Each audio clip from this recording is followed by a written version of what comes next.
18 বছর বয়সে যখন শাইখ বাইজিদ বুস্তামি উপনীত হয়েছেন, পড়া কমপ্লিট, রাত্রে তাহাজ্জুদ পড়তেছেন, সেজদায় যখন কাঁদতেছেন, পড়া কাঁদতেছে, শাইখ ঘুমাইতেছে, আল্লাহর রসুল স্বপ্নে আসছেন আর আয়েশা বলতেছে, ওঠো বাইজিদকের কাছে যাও, তোমার মাথার পাগড়ি বাইজিদকে পড়াও, আমরা বেলায়েতের পাগড়ি বাইজিদকে আজকে পড়াইতে চাই। বাইজিদকে বলো সে যেন কাজ যায় শুরু করে, কমপ্লিট হয়ে গেছে, যাও, তার মা তার জন্য অপেক্ষা করতেছে, বৃদ্ধ হয়ে গেছে, কোনদিন দুনিয়ার থেকে চলে যায়। বাইজিদের মাথায় বেলায়েতের পাগড়ি আমি তোমার মাথায় পড়াইলাম, তুমি বাইজিদ উস্তাদ হিসাবে বাইজিদের মাথায় পড়াইয়া দাও। মা খুইলা জড়ায়া ধরছেন, আর খুইলা জড়ায়া ধরেন নাই, শুধু পানির গ্লাসের কথা আমরা শুনি, এটা তো কোনোদিন বাস্তবটা শুনি না। মা বুকে জড়ায়া ধরে নিয়া মাও দেখা ফেলছেন, মাও শোনা ফেলছেন, আল্লাহ রসুল মাকেও শোনায়া দিছে। মা বুকে জড়ায়া ধরে বলছে, আল্লাহ যেটুক পৌঁছাইছ বাকিটুক আমার দোয়ার দ্বারা পৌঁছায় দেয়। ওই দিন থেকে বাপ বাইজিদ অলিকুল শিরোমণি হয়ে গেছে। মা হাত তুলছেন। তো বাইজিদ বুস্তামি রহমতুল্লাহ জীবনীর থেকে আমি বাহির হয়ে গেছি। ওনার জীবনী পড়া দেখেন, কুকুর পর্যন্ত আমাদেরকে সতর্ক করে চলে যেতে হবে, থাকা যাবে না।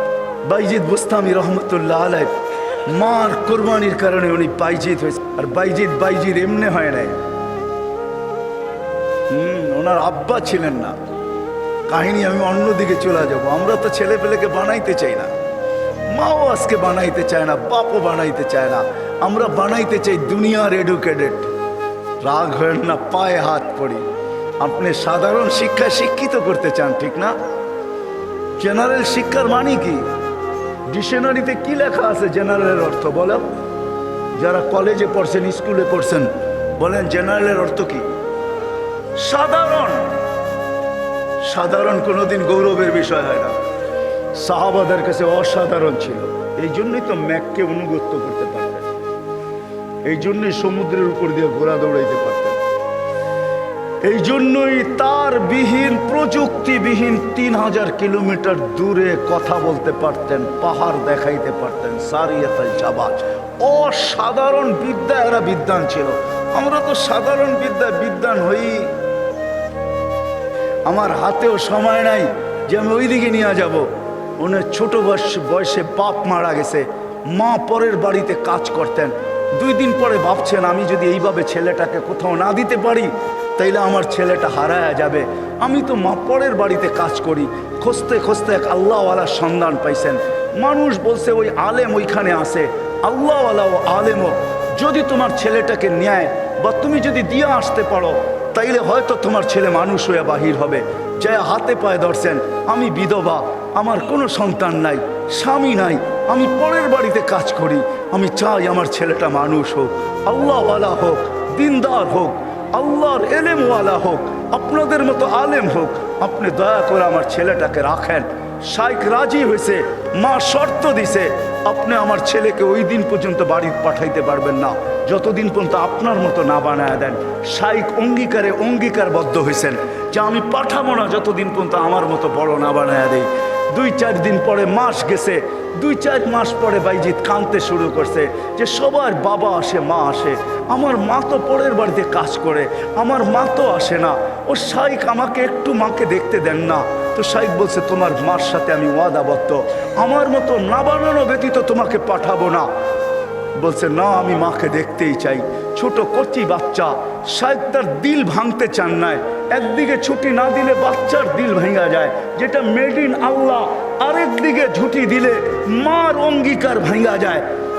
শাইখ তখন বলছেন, বেটা ছুটি দিতে পারি, এতগুলো সবক যদি তুই আজকে আমাকে শুনাইতে পারিস, কোরআনের এতটুকু যদি মুখস্থ শুনাইতে পারিস।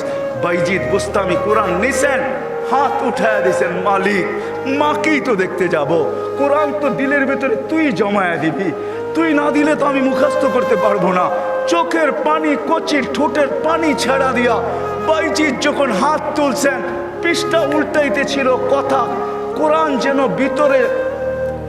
ভিতরে যেরকম আমরা আমাদের মোবাইলের ভিতরে নেই, ব্লুটুথের মাধ্যমে, শেয়ার হিটের মাধ্যমে, হোয়াটসঅ্যাপের মাধ্যমে সে পৃষ্ঠা উল্টাইতে ছিল, কোরআন তার ভিতরে কাঁদতে ছিল।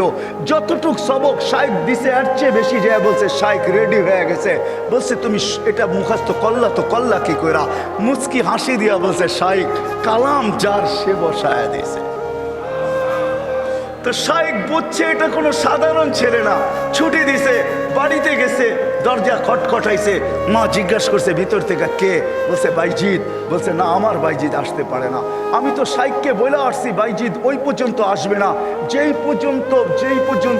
পর্যন্ত শাইখের মতো না হয়, আল্লাহওয়ালা না হয়, আমার বাইজিৎ আসবে না। তুমি আমার বাইজিৎ হতে পারো না। মা দরজা খোলেন নাই। মাও এরকম ছিল। এই জন্যই তো বলে মা যদি ফাতেমা হয় তো সন্তান হাসান হুসাইনি হয়, মা যদি ফাতেমা হয় তো সন্তান আব্দুল কাদের জিলানী হয়। মা যদি এরকম হয় তাইলে ছেলেও বাইজিৎ বুস্তামি হয়। বাইজিৎ ফিরে আসছে, এসে বলছে শাইখ আমাকে আর ছুটি দিবেন না। আম্মা দরজা খোলেন নাই। আম্মা মানতেই রাজি ছিল না যে আমি ওনার বাইজিৎ। একাধারে যখন 1 বছর 2 বছর 12 বছর কাটা গেছে, তার পড়া কমপ্লিট হয়ে গেছে। 18 বছর বয়সে যখন শাইখ বাইজিৎ বুস্তামি উপনীত হয়েছেন, পড়া কমপ্লিট, রাত্রে তাহাজ্জুদ পড়তেছেন, সেজদায় যখন কাঁদতেছেন, পড়া কাঁদতেছে, শাইখ ঘুমাইতেছে, আল্লাহর রসুল স্বপ্নে আসছেন। আর আয়েশা বলতেছে ওঠো বাইজিৎকের কাছে যাও, তোমার মাথার পাগড়ি বাইজিৎকে পড়াও, আমরা বেলায়েতের পাগড়ি বাইজিৎকে আজকে পড়াইতে চাই। বাইজিৎকে বলো সে যেন কাজ যায় শুরু করে। কমপ্লিট হয়ে গেছে, যাও। তার মা তার জন্য অপেক্ষা করতেছে। বৃদ্ধ হয়ে গেছে, কোনদিন দুনিয়ার থেকে চলে যায়। বাইজিদের মাথায় বেলায়েতের পাগড়ি আমি তোমার মাথায় পড়াইলাম, তুমি বাইজিদ উস্তাদ হিসাবে বাইজিদের মাথায় পড়ায় দাও। যা দেখে বাইজিদ রহমতুল্লাহ আলাইহি সেজদায় পড়ে কাঁদতেছেন। উঠাইছে উস্তাদ, বেটা ওঠ, হয়ে গেছে কাম। কি হয়ে গেছে? আল্লাহর রসুল পাগড়ি আমাকে পড়ায় দিয়ে গেছে, বলছে তোকে পড়ায় দিতে।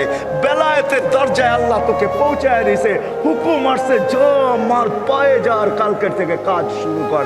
ওই দিন যে যখন দরজা খটখটাইছে, মা খুইলা জড়ায়া ধরছেন।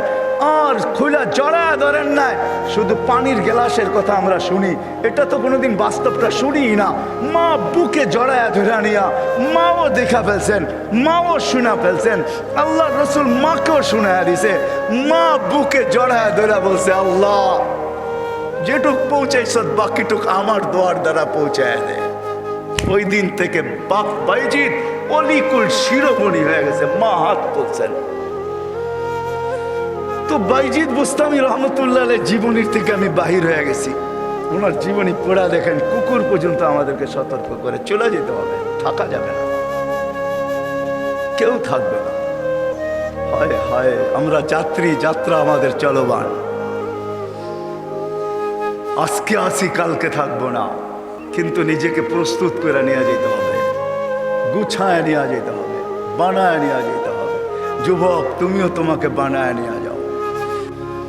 ওটা রাত্র পার হয়ে যাবে যেদিন বাইজিৎ বুস্তামি 5 লক্ষ খ্রিস্টান পাদ্রী যার হাতে মুসলমান হয়েছিল, 5 লক্ষ এক বৈঠকে। স্বপ্নে দেখা হয়েছিল, সমস্ত পাদ্রীদের মিলন মেলা ছিল। স্বপ্নে আল্লাহ দেখাইছিলেন যে বাইজিৎ আজকে এদের পোশাক পরা ভিতরে ঢুকা যা, আমি কিছু করতে চাইতেছি। 1 বার 2 বার 3 বার স্বপ্নে দেখছেন। তারপরে ভাবছেন যে ওই পোশাক পরবো তো পরবো কি করে। তা আল্লাহ বলছে বাইজিৎ পরানে হেফাজত করবো তো আমি করব, যা পর। ওদের পোশাক পরা ভিতরে ঢুকা গেছে। সবচেয়ে বড় পাদ্রী যখন স্টেজে বসছে, তো তার চৌকি, তার চেয়ার হেলতে শুরু করছে, মুখ বন্ধ হয়ে গেছে। তো বাইজিদের সমস্ত পাদ্রীরা বলছে আপনি আমাদের পোপ, আপনি আমাদের বড়, আপনার থেকে আমরা জ্ঞান পাই, আমাদের ভিতর আলোকিত হয়, আপনি মুখ দিয়া কথা খোলেন না কেন, বলেন না কেন? তো পাদ্রী বলতেছে বলবো তো বলবো কি করে, এখানে একজন মোহাম্মদী আছে। বলবো তো বলবো কি করে, এখানে একজন মোহাম্মদী বসে আছে, যার কারণে আমার চেয়ার হেলতেছে, আমার মুখ বন্ধ হয়ে আসতেছে। সমস্ত পাদ্রীরা বলছে দেখা দেন, গর্দান উড়ায় দিব এক্ষণ। বলছে না, জুলুম আসছে বিদায় এটা কোনো দোষণীয় না, এই জন্য গর্দান উড়াইয়া দিবে, এটা হয় না। আমি একে পরীক্ষা করব, যদি এ পাশ করে তাহলে ছেড়া দিব, আর যদি পাশ না করে তাহলে আর গর্দান উড়াইয়া দিব। ৬২টা প্রশ্ন করছিলেন, ৬২টা। কয়টা কয়টা কয়টা ৬২টা বলার সময় আমার কাছে নাই, একটা বললাম ৬২টার ভিতরে। বলছিল কুকুর ঘেউ ঘেউর ভিতরে কি বলে। ৬২টা যখন পুরা বলা দিছেন তো জিজ্ঞাসা করছে আমি সত্য বলছি? তো পাদ্রী বলতেছিল সাদাক্তা, তুই সত্য বলছ। বলে তুমি ৬২ প্রশ্ন করছো, আমি একটার জবাব, প্রত্যেকটার জবাব দিছি, আমি তোমাকে একটা প্রশ্ন করব, জবাব দিবে? বলে পড়ো, করো প্রশ্ন। বলে আকাশ আর জান্নাতের চাবি কি? আকাশ আর জান্নাতের চাবি কি? বড় পাদ্রী চুপ হয়ে বসে গেছে। ৫ লক্ষ পাদ্রী ধরছে যে ৬২টার জবাব দিছে, আপনি একটার জবাব দিবেন না, তো দিবেন না কেন? বলছে আমি জবাব জানি, দিলে তোমরা আমাকে মানবে না, মানবে এটা আগে বলো। বলছে অবশ্যই, আপনি আমাদের বড় পোপ, যা বলবেন আজকে তাই মানবো। বলে জান্নাত আর আকাশের চাবি হইল লা ইলাহা ইল্লাল্লাহ মুহাম্মাদুর রাসূলুল্লাহ। ৫ লক্ষ একবারে মুসলমান হয়েছে। ওই বাইজিদ বুস্তামি রহমতুল্লাহ আলাইহি। হায় হায়, আবু হানিফার জানাজা দেখা ৯০,০০০ খ্রিস্টান মুসলমান হয়েছে। জানাজা দেখা, মুর্দা দেখা। ইমাম তাইমিয়ার জানাজা দেখা ৫০,০০০ খ্রিস্টান মুসলমান হয়েছে। আহমদ ইবনে হাম্বল রহমতুল্লাহ আলাইহি জানাজা দেখা ৬০,০০০ খ্রিস্টান মুসলমান হয়েছে। শুধু শুধু আহমদ ইবনে হাম্বল রহমতুল্লাহ আলাইহি বলেন নাই, আমাদের জানাজা আমাদের সততার প্রমাণ। আমাদের সততার প্রমাণ হলো যে আমরা যে সত্য, এটার প্রমাণ হলো আমাদের জানাজা। ৬০,০০০ খ্রিস্টান মুসলমান হয়েছে মুর্দা দেখা। জিন্দা অবস্থায় কতটি হয়েছে আল্লাহ জানে। তো যেটা আমি বুঝাইতেছিলাম, ওইখানে আছে কুকুর কি বলে বলো। প্রথম শুরু করছে ১ বলো যেটার ২ নাই, ২ বলো যেটার ৩ নাই, ৩ বলো যেটার ৪ নাই, ৪ বলো যেটার ৫ নাই, ৫ বলো যেটার ৬ নাই, ৬ বলো যেটার ৭ নাই। এরকম ৬২টা প্রশ্ন করছেন। ৬২টা প্রশ্নের জবাব দিছেন বাইজিদ বুস্তামি রহমতুল্লাহ আলাইহি। আর বাইজিদ এমনি হয় নাই। ওনার আব্বা ছিলেন না। কাহিনী আমি অন্যদিকে চলে যাব। আমরা তো ছেলে পেলেকে বানাইতে চাই না, মাও আজকে বানাইতে চায় না, বাপও বানাইতে চায় না। আমরা বানাইতে চাই দুনিয়ার এডুকেটেড। রাগ হয় না, পায়ে হাত পড়ি। আপনি সাধারণ শিক্ষায় শিক্ষিত করতে চান, ঠিক না? জেনারেল শিক্ষার মানে কি? ডিকশনারিতে কি লেখা আছে জেনারেলের অর্থ বলো? যারা কলেজে পড়ছেন, স্কুলে পড়ছেন, বলেন জেনারেলের অর্থ কি? সাধারণ। সাধারণ কোনোদিন গৌরবের বিষয় হয় না। সাহাবাদের কাছে অসাধারণ ছিল, এই জন্যই তো ম্যাককে অনুগত্য করতে পারতেন, এই জন্যই সমুদ্রের উপর দিয়ে ঘোড়া দৌড়াইতে পারতেন, এই জন্যই তার বিহীন, প্রযুক্তিবিহীন ৩০০০ কিলোমিটার দূরে কথা বলতে পারতেন, পাহাড় দেখাইতে পারতেন। সারিয়াতুল জাবাজ, অসাধারণ বিদ্যা, এরা বিদ্বান ছিল। আমরা তো সাধারণ বিদ্যায় বিদ্বান হই, গৌরবের আর শেষ থাকে না। আমরা এডুকেটেড, আমরা জেনারেল শিক্ষায় শিক্ষিত। রাগ হয়ে যাবেন?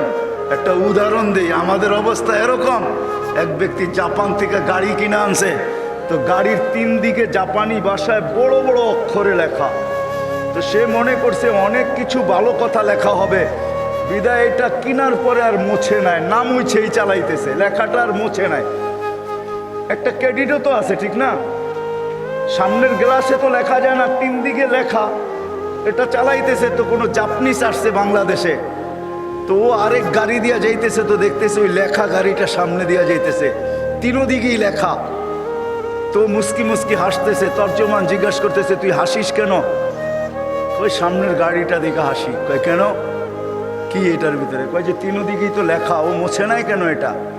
তা তো বলতে পারবো না, ও এটাকে ক্রেডিট মনে করছে, জাপান থেকে লেখা আসছে, এত সুন্দর লেখা, এটা মুছার আর কি দরকার? আমি চালাই না, আমার মতো লেখাওয়ালা গাড়ি তো বাংলাদেশে একটাও নাই, ঠিক না?